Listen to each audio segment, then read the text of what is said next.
자, 오늘은 두 번째 시간 사림 세력과 정치 변화에 대해서 배워보도록 하겠습니다. 자, 우리가 사림 세력의 등장이라고 하는 것은 이제 정치 이야기입니다. 조선시대 때 정치를 하던 사람들은 어떤 사람들이 있었고 그 사람들은 어떤 식으로 정치를 했는지에 대해서 배울 겁니다. 자, 원래 우리가 조선을 세웠던 우리 공신들이라고 하는 것은 나라를 만들 때 도움을 줬던 사람들을 말합니다. 그런 공신들을 훈구파다라고 합니다. 그러니까 조선이 세워질 때 함께 힘을 합쳐서 조선을 세웠던 거지. 그래서 그런 사람들을 훈구파라고 했고, 그럼 그 사람들은 조선을 세울 때 많은 힘을 보탰으니까 이미 현직에 있는 관료들이면서 자리를 잡고 있는 사람들일 거다. 대부분 다 세력이 다 탄탄한 사람들, 이미 자리를 잡고 관직에 진출해 있는 사람들이다.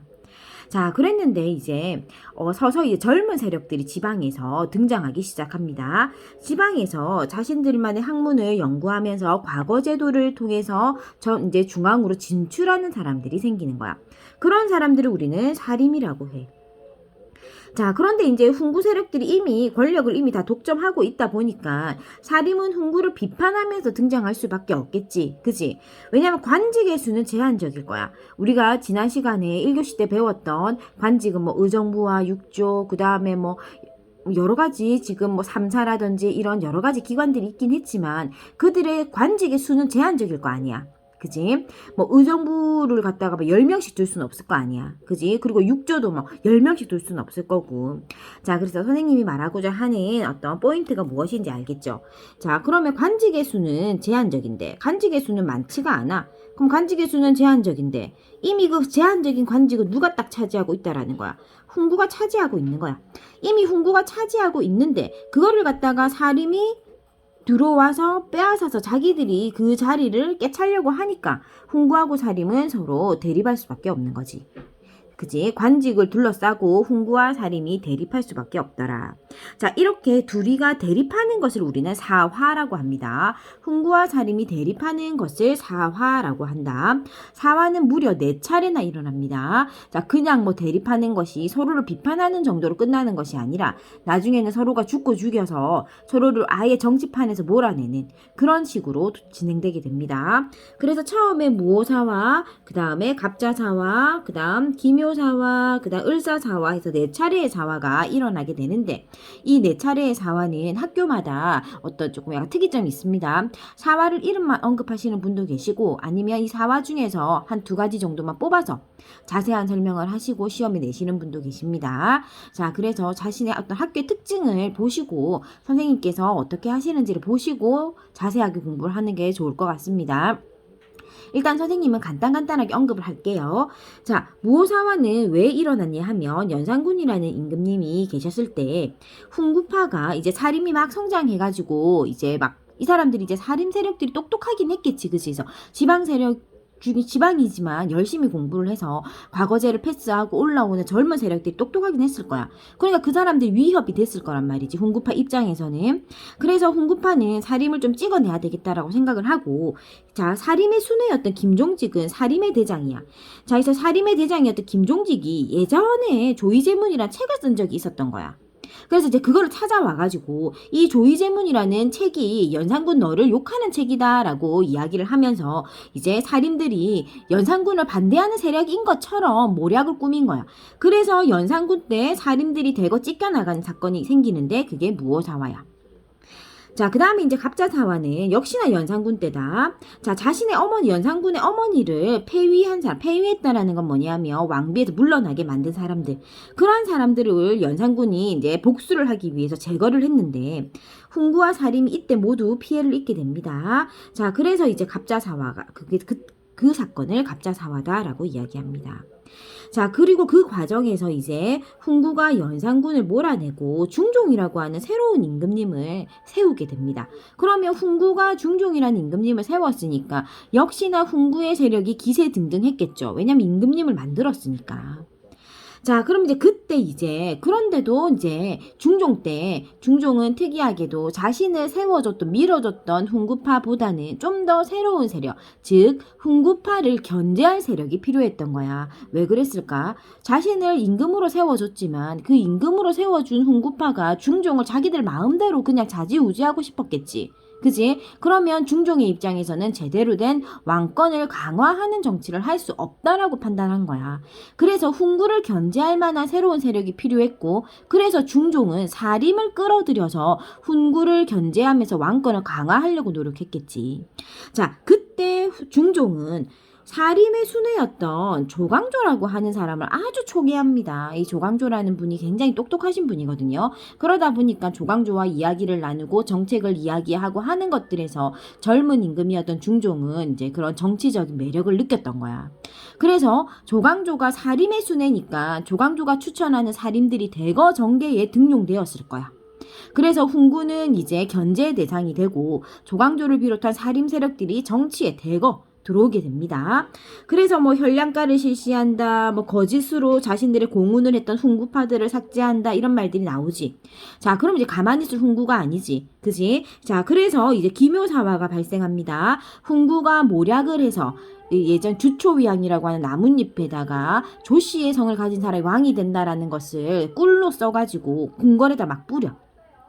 자, 그래서 이런 어떤 일련의 사건을 통해서 조광조를 중종으로 하여금 조광조를 이제 죽이게 만드는, 배척하게 만드는 거야.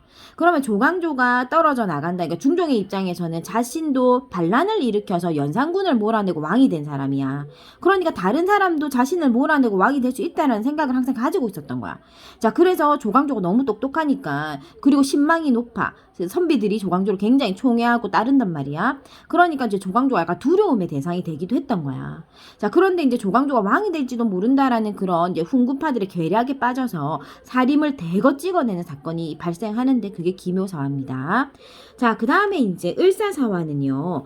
자, 명종 때 역시나 자, 사화 이제 훈구와 사림이 서로 대립하게 되는데 결국은 우리가 지금 보면 무오, 갑자, 그 다음 기묘, 을사사화에서 사림이 대체적으로 많은 피해를 입은 것처럼 보여요. 그렇죠? 자, 하지만 맨 마지막에 살아남는 것은 결국은 을사사화에서는 사림이 살아남습니다. 그래서 훈구파가 대거 이제 휩쓸려 나가고, 물론 을사사화에서는 사림이 많은 피해를 입는 건 맞아요. 하지만 제일 마지막에 결국은 사림이 정계에 남게 되고 그 사림 안에서 또다시 약간 무리를 지어서 하는 정치인 붕당으로 가게 된다라고 생각해야 돼요.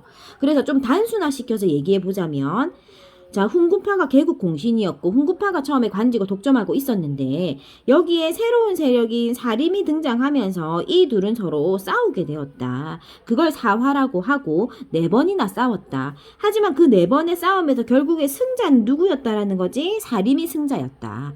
그래서 사림끼리 이제 사이좋게 정치를 했느냐라고 살펴봤더니 아니더라. 사림 안에서 또다시 나누어져서 자기네들끼리 무리 짓는 정치를 우리는 뭐라고 하냐면 붕당 정치다라고 한다. 그래서 그런 붕당 정치를 하게 되었다라는 거지. 그럼 이 정치인들은 왜 맨날 자기들끼리 편을 나누어서 싸우느냐? 아까 선생님이 뭐가 제한적이라고 했어? 관직의 수는 제한적이고 그 관직을 하고 싶은 사람들은 많기 때문이야. 그러다 보니까 누가 집권하더라도 그 안에서 분열이 생기고 무리지는 붕당 정치가 있을 수밖에 없다라는 거지. 그지? 자, 어쨌든 여기까지 우리가 정치적인 어떤 부분들을 설명했고요. 자, 그러면 사림이 어떻게 해서 이렇게 끝끝내 정치에 남게 되었는지, 사림의 원동력은 무엇이냐, 힘은 무엇이냐. 그래서 우리가 그 힘을 한번 보도록 하겠습니다. 자, 사림이 가지고 있었던 힘은 바로 서원과 향약입니다. 자, 서원이라는 것은 무엇이냐 하면 아까 사림은 어떤 세력이라고 했어요? 지방에서 공부를 열심히 해서 과거제를 통과하는 그런 아주 유능한 인재들이라고 했죠. 그죠? 그래서 공부하는 곳이 필요하겠죠. 그래서 그 사람들이 공부했던 곳을 서원이다라고 이야기합니다. 자, 이 사람들 성리학을 공부했고요. 지방에서 양반 자제들을 교육시키는 곳이 서원입니다. 서원에 대해서는 시험이 잘 나옵니다. 최초의 서원이 백운동 서원이고요. 사액서원 되었다라는 말이 있는데, 사액서원 되었다라는 말은 무슨 말이냐 하면 처음으로 국가가 너 이거 좋은 거네, 내가 너에게 이 좋은 거를 갖다가 하니까 상을 줄게 하면서 세금도 감면해주고, 왕이 직접 현판을 서서, 현판이라는 건 뭐냐면 옛날에 이런 곳에 들어가다 보면 이렇게 위에 대문 위에다가 이렇게 뭐 여기 어디다 하고 이름이 이렇게 적혀져 있어. 쉽게 말하면 간판 같은 거. 그지? 옛날엔 간판이 없잖아. 그지? 그런데 이제 나무에다가 이렇게 왕이 직접 이름을 이렇게 새겨가지고 하사하는 거야. 그래서 그걸 사익됐다라고 하는 거야. 자, 서원들 중에서 좋은 서원들, 그러니까 또는 이제 국가에 이제 좋은 인재들을 양성하고 있는 서원을 국가가 지정해서 세금도 감면해주고 뭔가 좋은 혜택을 주는 거야. 그런 좋은 혜택을 받게 된 것을 우리는 사액됐다라고 해. 아, 나 이번에 사액 서원 됐어. 이거는 우리 서원이 국가로부터 지원을 받게 됐어. 이 말이야. 알겠지? 자, 그래서 사액 서원이 된 최초의 서원은 백운동 서원이고 주세붕이라는 아저씨가 만들었대. 자, 그 다음에 향약이라는 게 보급되기 시작하는데 이 향약의 보급이라는 건 뭐냐면 일단 정치를 하려면 국민들의 지지가 필요하잖아. 그 국민들의 지지를 받게 되었던 그 기초가 향약이라는 거야. 중국에서 만들어진 향약은 뭐 약이 아니야. 자, 향촌 규칙이야. 향촌이 뭐냐면 뭐 시골, 지방, 그러니까 즉 사람들이 살고 있는 마을, 그 마을의 규칙을 정하고 알려줬다라는 거야. 그럼 어떤 규칙을 정해서 알려줬냐 하면 뭐 좋은 말들 있지. 뭐 어려운 사람들은 도와줘라. 그 다음에 뭐 서로 나쁜 일 같은 것들은 서로 단속해줘라. 그 다음에 뭐 예의를 지켜라. 어려운 건 서로 돕고 살자. 이런 4가지 덕목을 이야기하면서 4가지 덕목을 우리가 조금 더 자세하게 이야기한다면 향약에 지금 나와 있는 부분들이 없네요. 4가지 덕목을 얘기한다면 덕업상관. 자, 이거 뭐 나오기도 하고 안 나오기도 합니다. 그래서 꼭 자세히 몰라도 되기도 합니다. 덕업상관, 과실상규, 그 다음에 예속, 상교, 그 다음에 환난, 상률, 이런 4가지 덕목을 이야기했는데 말은 어려워 보이지만 뭐 덕을 가지고 이웃을 대하고 그 다음에 뭐 서로 예의를 지키고 어려운 건 도와라 뭐 이런 이야기야. 그러니까 좋은 이야기들을 향촌 사회에 많이 전파했다라는 거야. 그러다 보니까 향촌 사회 즉 국민들이 많이 지지를 했다라고 보면 되겠습니다. 자, 그래서 이렇게 정치판에서 그런 정치적인 4차례 사화에도 살림이 막 찢겨져 나가면서도 정치판에 살아남을 수 있었던 원동력이 뭐다? 바로 서원과 향약이라는 거. 요렇게만도 많이 물어봐. 뭐 100점은 낮은 걸로 뭐 2점짜리 뭐 요렇게 해서 뭐 살림 세력의 어떤 지지 세력이 되었던 것은 뭐하고 뭐냐? 그러면 서원과 향약이다. 이렇게 골라야 된다. 알았죠? 자, 그 다음에 이제 아까 선생님이 이제 정치 이제 정리하면서 맨 마지막에 살인만 남았지만 결국 그 살인들도 어떻게 했다? 무리지어서 정치를 했다라고 이야기했다. 그지? 자, 살인이 선조 때는 정치 주도권을 잡았지만 이 살인들은 결국 자기 내부에서도 갈등이 생겨가지고 자, 그 어떤 갈등이 생겼냐 하면 이조전량이라는 임명 문제를 놓고 갈등을 했대. 이 이조전량이라는 자리가 관직을 임명하는 자리야. 결국은 아까 얘기했던 대로 일맥상통이야. 관직의 수는 모자란데 인간은 많으니까 저들끼리 싸우는 거야. 그 관직을 임명하는 자리가 이조전량의 자리였던 거야. 그러니까 그 이조전량의 자리를 누가 차지할 거냐? 그 누가 차지하면 뭐가 중요하나? 그렇게 생각하면 안 된다. 자, 생각해봐. 너희들이 만약에 내가 이조전량의 자리에 임명됐다. 그러면 너네들은 어떻게 하겠어? 관직에 내가 잘 알고 있는 똑똑한 사람, 내 주변에 있는 똑똑한 사람을 임명하겠지. 그지? 그러니까 이조전량이라는 자리에 누가 앉느냐에 따라서 주요 관직에 누가 임명되는지가 결정되는 거야. 그지? 그러니까 내 사람을 꼽고 싶은 거지. 또는 나하고 친한 사람이 되었으면 좋겠겠지. 그지? 그러니까 이제 그 자리를 둘러서 자기네들끼리 싸우는 거지. 자, 그렇게 해서 붕당이라는 게 만들어졌는데, 자, 뭐 학문적이나 정치적 의견에 따라서 동인, 서인으로 나뉘었다라고 되어져 있지. 그래서 이제 보통 보면은 그 무리 지을 때 그 중심이 되는 스승님이 있어. 그 스승님의 집이 뭐 동쪽에 있으면 동인, 서쪽에 있으면 서인, 뭐 이런 식으로 이야기한 거야. 자, 그럼 우리가 붕당의 형성에서 조금 도움될 만한 그거 참고 자료 하나 보고 갈까? 자, 김효원이라는 사람이 이조전량의 물망에 올랐지만 심의겸이 반대했다라고 되어져 있지. 이 김효원이 동인의 수장이고 의견이 서인의 선생님이다라고 생각하면 돼. 그렇게 해서 이제 이조전략이란 자리 때문에 동인과 서인으로 나누어지고 나중에 이 동인이 다시 남인과 북인으로 나누어진다라는 말 보이지? 그치? 이렇게 해서 4가지로 다시 이 살림 세력들이 다시 붕당 정치가 이루어지는구나 하는 것을 알 수 있습니다. 자, 그래서 오늘은 여기까지 조선시대 정치 세력까지 했고요. 좀 어려운 내용이라서 선생님이 조금 쉽게 설명하려고 노력했습니다. 자, 그래서 문제 한번 확인해 보시고요.